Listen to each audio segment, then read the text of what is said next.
Welcome to Dark Crossroads Podcast, hosted by Roxanne Fletcher. This is your stop for all things true crime and paranormal.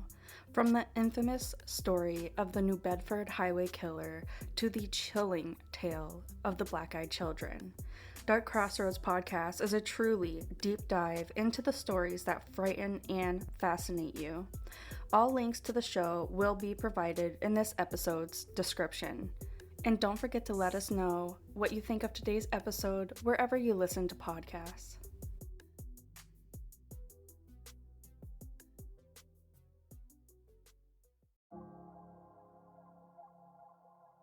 Dark Crossroads Podcast is brought to you by Problem Wildlife. Problem Wildlife serves all of Western Massachusetts and has been humanely protecting your house and your family from unwanted pests for over 20 years. Take back your space with an animal control service that you can trust. They are family-owned, fully licensed, and are knowledgeable and dependable. To find out more about their services, simply visit their website at www.problemwildliferemoval.com. Again, that is www.problemwildliferemoval.com, and their information will be included in our show notes. On the 18th of April in 2016, while getting ready to teach a fitness class at a local church, Missy Beavers was murdered by an unknown assailant. 7 years later, her case is still unsolved. Missy was a 45-year-old wife and mother of 3, and she was loved by many. Terry Leanne Strickland, who went by Missy by her friends and family, was born on August 9, 1970, in Graham, Texas. In 1980, she became Mrs. Beavers, marrying her husband, Brandon Beavers. They eventually had 3 children together and had built a life together in Red Oak, Texas. Missy decided shortly after their first daughter was born that she wanted to stay at home and focus on parenting full-time, and leave her job working as a special education teacher. As their children grew older, Missy decided to start a career in fitness where she would eventually become a well-known fitness instructor in Midlothian, Texas. Not many people can give their jobs up to devote themselves to their family for years and then successfully restart a new career path. But she succeeded at this. Missy was described by many as a small-town girl who was a beacon of light to everyone she met. Being compassionate and hardworking, she was known to love helping others and for being caring, whether it was in the classroom as a special needs teacher, as a devoted mother, or as a fitness instructor. Missy discovered her love of fitness as her daughters grew older and she had more time for working out and focusing on her own interests. She trained and studied and was in excellent shape, particularly for a mother of 3 in her mid-40s. She was in the best shape of her life. But her outward appearance is not what her husband, friends, and community remember or speak about when they remember her. They remember her heart, her compassion, her ability to inspire and see the best in others. It's those traits that helped her during her years as a teacher, to when she parented full-time, and now in her new career as a fitness instructor for a program called Camp Gladiators. To most of her fitness clients and students, she was more than an instructor. She was a leader, an encourager, and the person who helped them believe in their ability to change their life for the better. On the early hours of April 18, 2016, there was a heavy thunderstorm in Midlothian. The night before her murder, Missy informed her students through a Facebook post that if it's raining, we're still training. So class was on and would be held inside the church due to the unfavorable weather, as opposed to the typical site at the church's parking lot. Unknown to Missy, an unknown person wearing an unofficial tactical police riot gear had already forced their way into the church prior to her arrival. At 4:16 a.m., Missy is seen arriving at the church on a surveillance footage in her pickup truck to prepare for an early morning fitness class, which was scheduled at 5 a.m. One of Missy's students arrives at the church around 4:35 a.m., and they end up waiting in the parking lot. But once it starts getting closer to 5, this person enters the church to look for Missy, because it was strange that she hadn't shown up yet. She was always there early and setting up before everybody arrived. This made the student quite concerned. When they entered the church, they were the ones to discover Missy's body. 2 calls to 911 were made after attendees began arriving at the church for their class at 5 a.m. At 5:01 a.m., Midlothian Fire Department is dispatched to the church. After receiving the 911 calls, the local fire department is dispatched to the church where Missy was found. Within 3 minutes of receiving the 911 calls, patrol officers with the Midlothian Police Department are dispatched to the church as well. Midlothian Fire Department officials arrived at the church 6 minutes after being called out. Police officials arrived at the church at 5:10 a.m. after receiving 2 of the 911 calls regarding Missy. Missy was found dead with several puncture wounds to her head and her chest. She was pronounced dead shortly after the police arrived. I just want to rewind a little bit to kind of put the timeline together and put things in perspective. Once the investigation starts up, police discovered that overnight, a suspicious vehicle had been spotted in a parking lot of SWFA Sporting Goods Store, which is kind of like a mom and pop's sporting goods store. The car was spotted around 2 a.m. for 2 minutes. Officials believe that the car in the parking lot is a light-colored Nissan Altima, Infiniti G37, or a similar vehicle from the years 2010 to 2012. Surveillance video taken from the sporting goods store shows the car driving very slowly through the parking lot, clicking the lights on and off multiple times, and then parking for a short period of time before leaving the parking lot. The suspect in the murder appears for the first time on security camera footage at the Creekside Church of Christ in Midlothian, Texas at 3:50 a.m. They started roaming aimlessly through the halls and appeared to be searching for something or someone, breaking windows, hitting walls, and looking through offices. At first, police suspected this to be a burglary gone wrong, but after continuing their investigation, they realized nothing was missing from the church, and Missy's belongings, including her purse and iPad, were left at the scene. Because of this, police now believe Missy was targeted, but also that the suspect planned this and wanted to make it look like a burglary gone wrong. It is believed that the suspect stalked Missy and knew her schedule, and it is believed that they recorded her murder on her cell phone. There is footage of this person walking through the church on the surveillance. You can kind of tell by their gait that they're a little off, and it shows them entering offices or kind of like searching, breaking windows, etc. Midlothian Police Department receives a warrant to seize Missy's truck at 6:25 p.m. in hopes of finding a clue that would lead to her killer. Additionally, police warrants into Missy's LinkedIn account reveal a very creepy and strange message sent on April 15th from a male unknown to both Missy and her friend. Another warrant explains that police contacted a person of interest, in quotation marks, who had admitted to being in communication with Missy over LinkedIn between January and up to the time of her death. Reports explain that these messages quickly turned flirtatious and intimate in nature. After seeing this, police believe that she might have been talking with the murderer before her crime was committed. Following her murder, her husband, Brendan, was in awe of the support from the gladiator community. Countless people communicated their admiration for Missy and their shock and devastation over her death.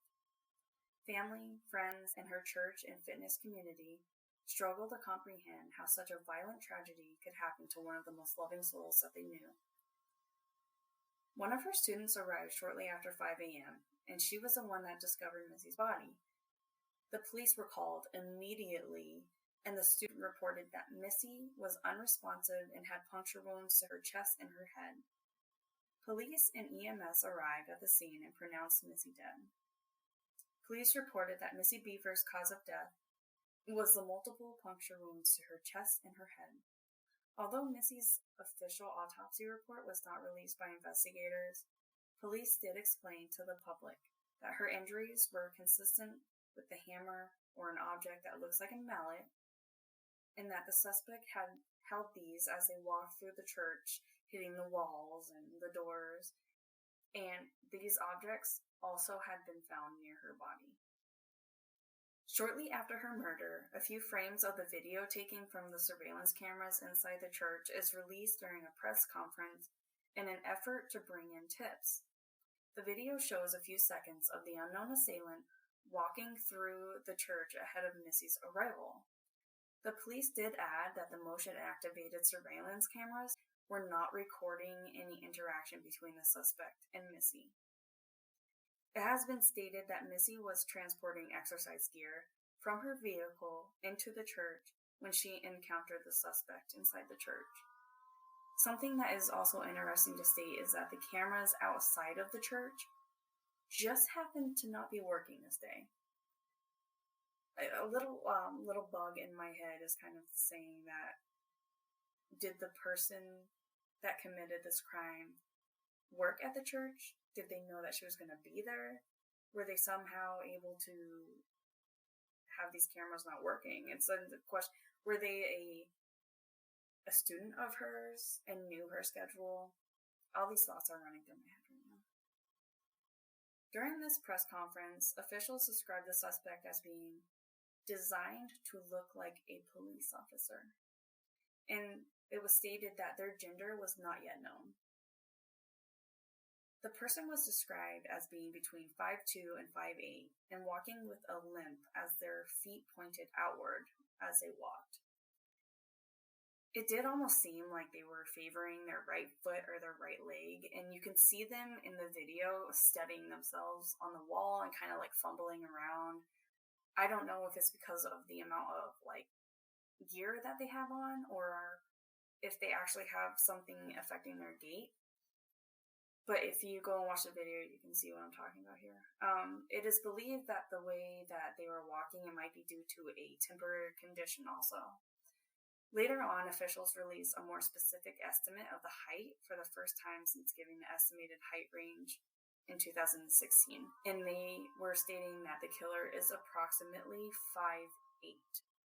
Officials also announced that they're continuing to investigate Missy's death with help from the Federal Bureau of Investigation and the Texas Rangers. Officials note that a gun was found in Missy's truck after her death, and explain that the gun is known to belong to Missy. Additionally, police discussed the vehicle scene and surveillance footage, reminding the public that they're still looking for the driver. A few days after Missy's murder, Missy's father-in-law, Randy Beavers, brought a blood-soaked shirt to a dry cleaner in Midlothian. But he starts to explain to the clerk that the blood was from his family dog who passed away when another dog attacked it. The blood on the shirt was later collected and tested by police, which did prove to be non-human blood. This caused the public to speculate as to whether or not the family was involved. However, Randy Beavers and his wife Vicky, as well as Missy's husband Brandon, all have airtight alibis and were ruled out by the investigators. Her father-in-law, Randy, stated that he was in California traveling, and her husband, Brandon, happened to be in Mississippi fishing. Missy's autopsy is conducted the day after her death on April 19, 2016. Officials decide at this time that her specific cause of death will not be released due to the ongoing investigation. Officials make a statement regarding the suspect. After previously announcing that the suspect in Missy's case is a male, officials backtrack and announce that they are unsure of whether the suspect is male or female. Officials receive a search warrant for Missy's cell phone and her iPad data at 5:50 p.m. on April 19th, in hopes of trying to locate additional information about the individual responsible for her death. On the evening of April 19th, a candlelight vigil is held. Nearly 200 community members, friends, and family members, as well as fellow fitness instructors and students, attend a candlelight vigil for her. Texas Rangers The Bureau of Alcohol, Tobacco, Firearms, and Explosives, also known as ATF, and the Federal Bureau of Investigation joins the investigation into Missy's death on April 20th. During this investigation, an ATF bomb-sniffing dog is brought to the Creekside Church. Officials release a search warrant containing information about Missy's death on April 21st, specifically showing that she died from a head wound.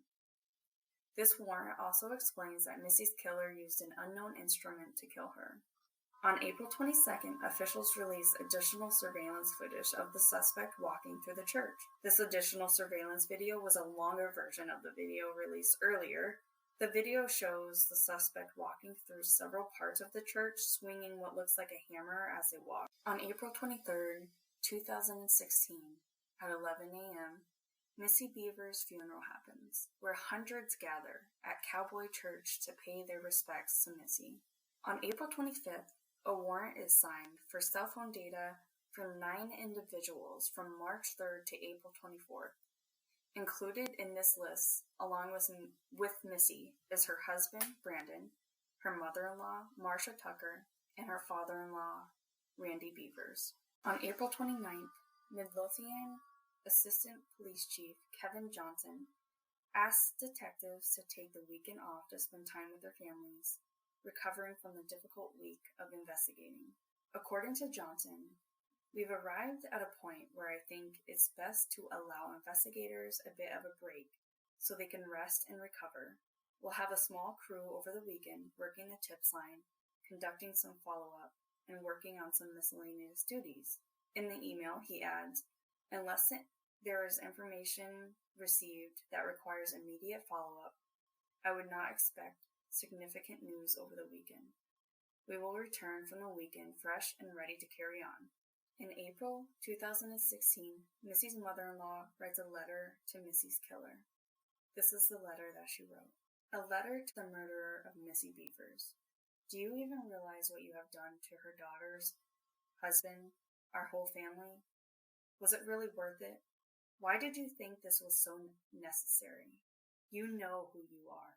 Your husband, your wife, and family members know who you are. They know your special walk. Right now, they are as guilty as you are by not coming forward. I honestly pray you do not have children. My granddaughters at least have the knowledge their mom was a kind-hearted, loving, and caring person. You have now ruined your children's life along with your family's life by doing this senseless act. We can at least visit Missy at her gravesite, even though we have the comfort of knowing Missy is already in heaven. Your children will get to visit you in prison, forever reminded of your crazy, senseless act. What a legacy you have doled out to your family. I will be praying for all of them. I truly feel worse for your family than mine. Please, come forward. Give yourself peace. Give our family peace. Give some honor back to your family. God will forgive you. We will forgive you. Because we know, and you know, that is what Jesus has commanded us to do. On May 3rd, a specific cause of death is released. According to a warrant issued on April 19, 2016, mention of Missy's official cause of death notes that she had multiple puncture wounds found on her head and her chest that are consistent with tools the suspect was carrying throughout the building. Officials released 3 search warrants on May 5, 2016. The first includes information regarding the LinkedIn chats between Missy and the unknown male, now labeled as the person of interest. Officials described the messages between this individual and Missy as creepy and strange, as well as explaining that the relationship between them turned flirtatious and familiar very quickly.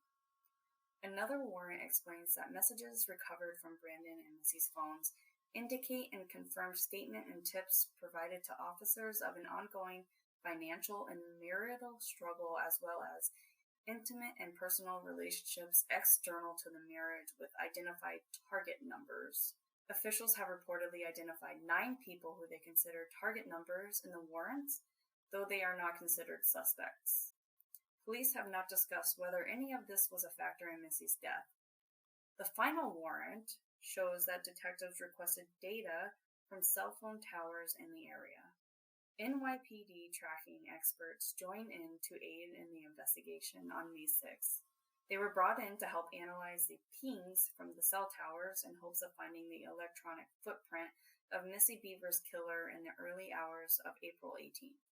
Another group that joins in the search for Missy was Tarrant County digital investigators from Tarrant County, Texas, roughly a month after Missy's death. These investigators, who are from the Tarrant County District Attorney's Forensics and Technology team, start by focusing in on the surveillance footage taken from the church on the morning of Missy's death. On May 7th, the Mother's Day weekend after Missy's death, her mother-in-law, Marcia Tucker, publishes her second open letter to the killer. Among other things, the letter urges Missy's killer to come forward to police and to surrender. The letter reads as follows. It has been 2 weeks since I wrote the first letter to you, almost 3 weeks since you murdered Missy. I would guarantee your life has been more miserable than ours. Our life has been filled with peace that you wouldn't understand, something only a God-fearing, saved-by-Jesus person truly understands. We have been blessed by so many wonderful people, willing to share our grief, by praying with us, preparing meals for our family, and just blessing us with all of their actions in so many ways. How about you? Are you feeling all the love from your family and friends? Or do they suspect you, thinking something is not right with you? How did it make you feel when so many people all over this nation said such glowing things about Missy? You probably sat back and thought, how little do they really know her? I assume you were jumping up and down when the news about her life was not as perfect as a lot of other people thought. Well, let me tell you a little secret you may not comprehend. No, she wasn't perfect, and she never claimed to be. But the secret is, there is something called agape, which is love. Meaning, there really is a love you have, that no matter what you have done in the past or the present, you still love them. I know her husband does, her 3 girls, her mom, her brothers, and all of her family and friends. Sorry, there is nothing that can ever change that. I'm sure this disappoints you, but it's the truth. Are you getting a bit nervous, shaking in your boots that look too big? You should be. It's just a matter of time now. Things would be a lot easier on you to just go ahead and turn yourself in. I'm sure the officials will take that into account. Go ahead and clear your conscience. You will feel better. No sense in having your family witness you being picked up by the police and leaving that lasting vision on their minds forever. We are all waiting. It's one way or the other. After rumors started circulating about an arrest being made in Missy's case on May 12th, officials announced that there has been no arrest in the case and that they will soon have additional resources available to them to assist in their investigation. The rumors of an arrest being made likely originated from an airing of the Nancy Grace show the previous night. During the show, they reported that an arrest could be imminent.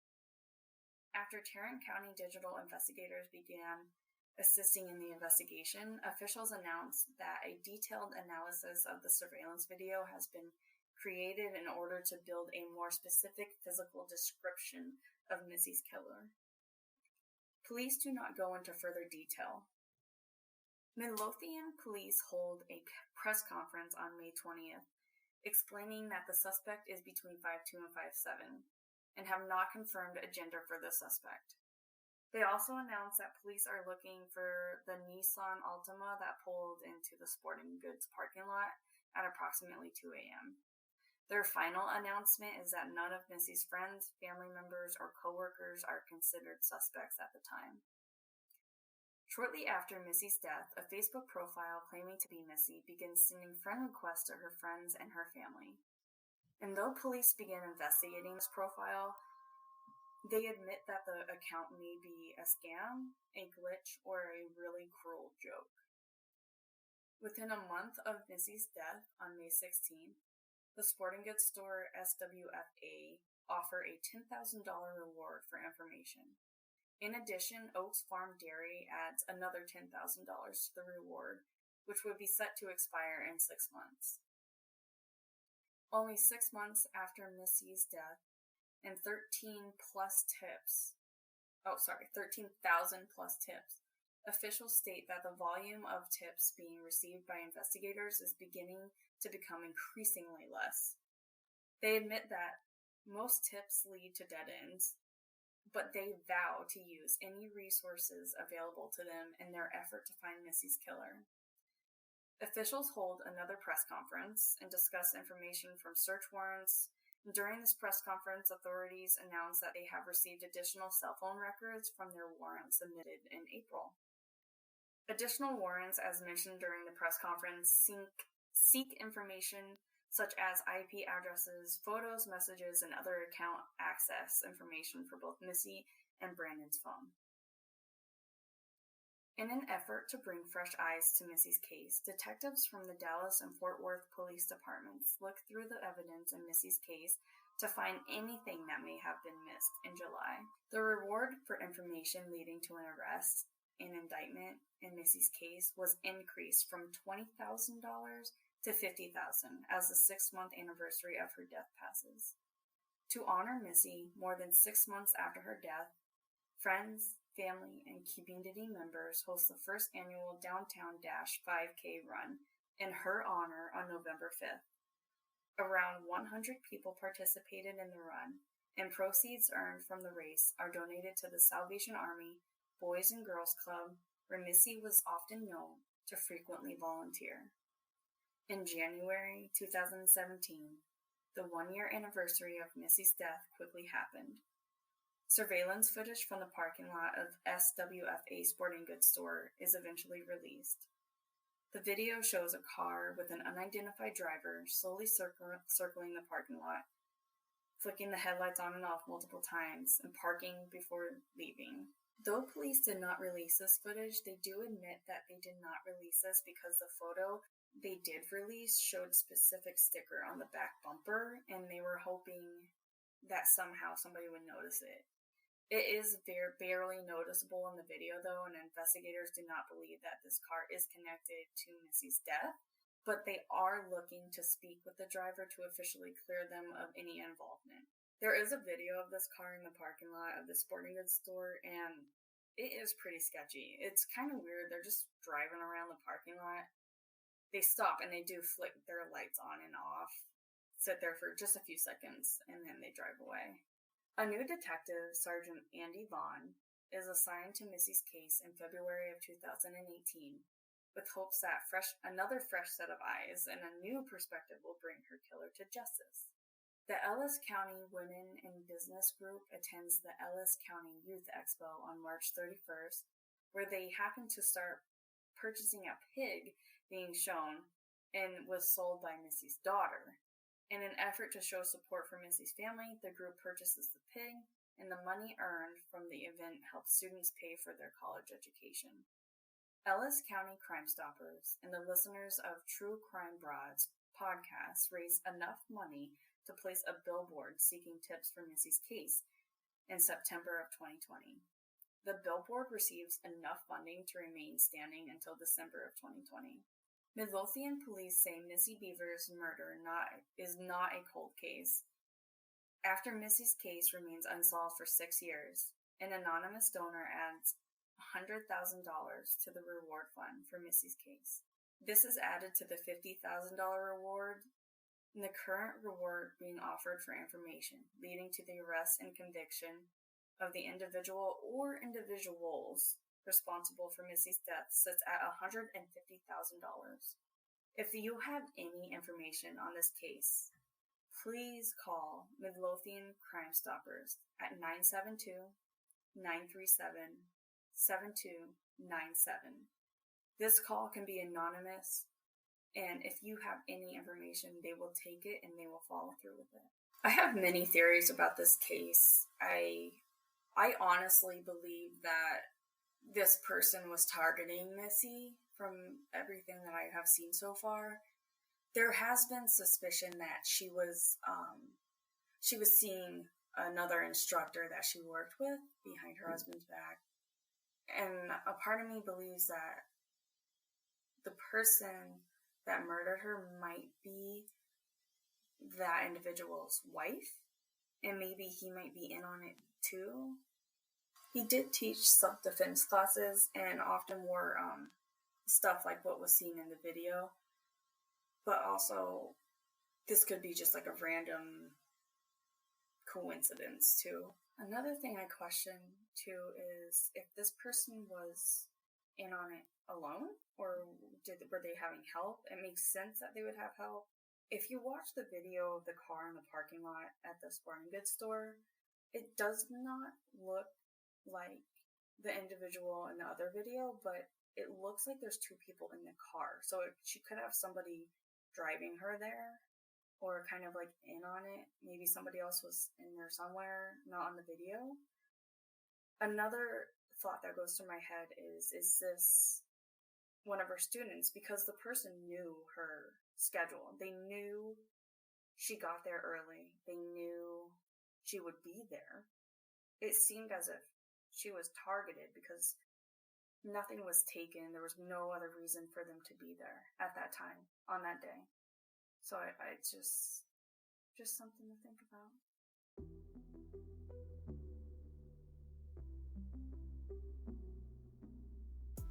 Alright guys, so thank you so much for hanging out again today. For more details on the podcast or the cases that we covered, then head on over to the website www.darkcrossroadspodcast.com, where we have all of the episodes, information about the podcast, merch, and also a blog covering every single case and it going into more description, including links to all the places that you need to make phone calls to or resources regarding the case. You can also find us on most social media platforms. Don't forget to like, share, rate, review, subscribe wherever you're listening to us. You can subscribe to the podcast. There is a link in all episodes in the notes that will send you to our subscription page, and with that you will get bonus content, discount on future merch, and a lot of other extra goodies and kind of behind the scenes information. So every single donation through the subscription and any other place goes straight to the podcast. It helps fund research and it really helps us out to keep this podcast going. So before I go, I just want to thank all of my listeners for your continued support and for sending in cases that you wanted covered and stories that you wanted read on the podcast. We truly accept all stories, scary, paranormal, funny, anything that you want read or you want me to know, send it in. And any cases that you want covered, please send in. You can email those to darkcrossroadspodcast@gmail.com.